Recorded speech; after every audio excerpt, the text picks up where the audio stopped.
In this video, I want to talk about the hazards of non-tornadic effects from tornado outbreaks.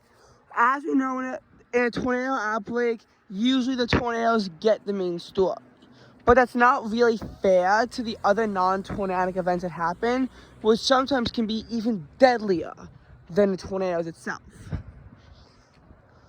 So, I know that in the tornado outbreak of November 4th to 5th, we had some pretty bad non-tornadic effects.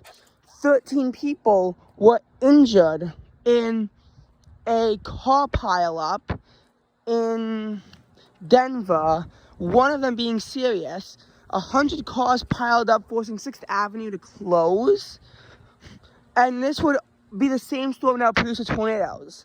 Later on, temperature in Amarillo dropped to 35 degrees, which is actually quite cold for this early in the year, though not setting any records.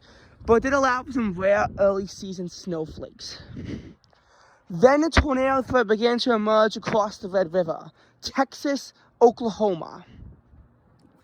A non-tornadic fatality did occur from drowning in Stillwell, Oklahoma, and drowning is one of the things I do want to talk about.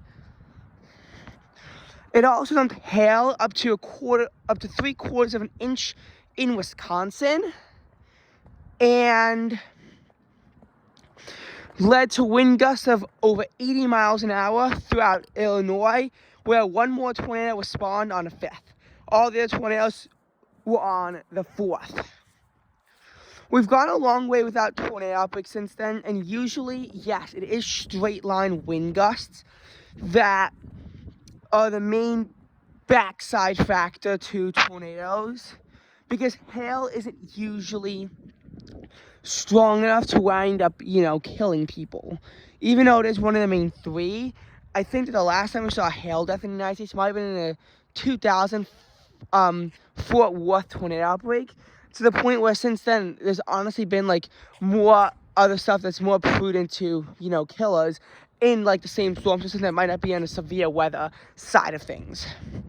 Hydroplaning, due to the car going a little bit too fast on flooded roads on Interstate 35 in Oklahoma, led to a car crash that killed 3 meteorology students from the University of Oklahoma. This got a lot of grief outpoured towards them because they were so young and were storm chasing a storm in Andover that would wind up causing a tornado that caused over $40 million in damage. Now, in Kansas, the storm, that's what the main storm was.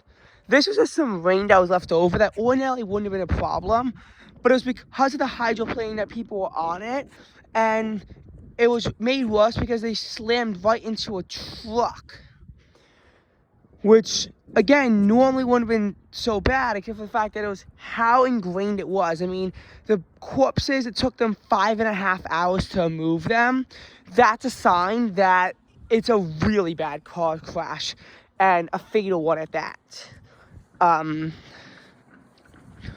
The accident was actually first reported by their friends. They had trackers on them, on their phone, to see where they were, and when they saw that dot being staying still, they knew something was up, and they called the police, who were dispatched and then ultimately arrived on the scene. And that was the unfortunate story. Now, sometimes you have big storm complexes, like in the middle of April, where you led to straight line winds causing a death. There were no tornadic deaths. The other death was due to a blizzard. In tornado outbreaks, blizzards can be a big killer. This one dumped multiple feet of snow. It's pretty common in the winter and even in the spring too, sometimes, to see up north there's a blizzard and down south there's a tornado outbreak.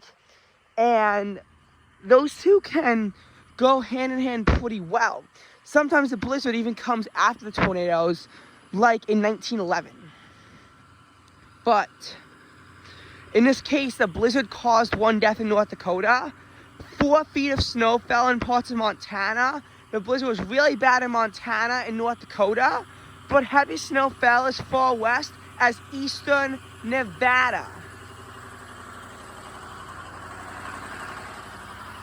And unseasonably cold temperatures stretched to the west coast. Actually, there was heavy snow as far west as Portland, Oregon. So, but the main storm was in Montana and North Dakota, even though it was Portland's first April snow on record. A few days earlier, I'm not sure what it was, but there was, power.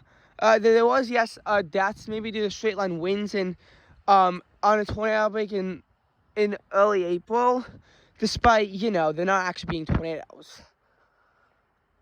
One that was in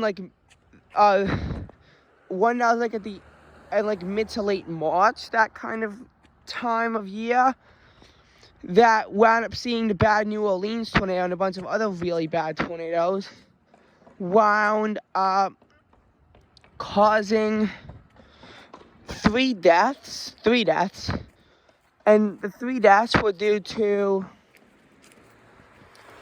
flooding in Alabama, specifically flash flooding submerging a car. I told you about how bad that could be. That could be really nasty if you have flash flooding submerging a car. In the tornado outbreak of early May that devastated Winterset, Iowa, a non-tornadic fatality occurred when a semi-trailer blew over on US Route 641, a couple hundred miles to the southeast of Iowa in Kentucky. In the state of, I don't know. So I'm starting to run out of examples, but there's a lot of things that can go wrong besides tornadoes and a tornado outbreak, so be safe out there.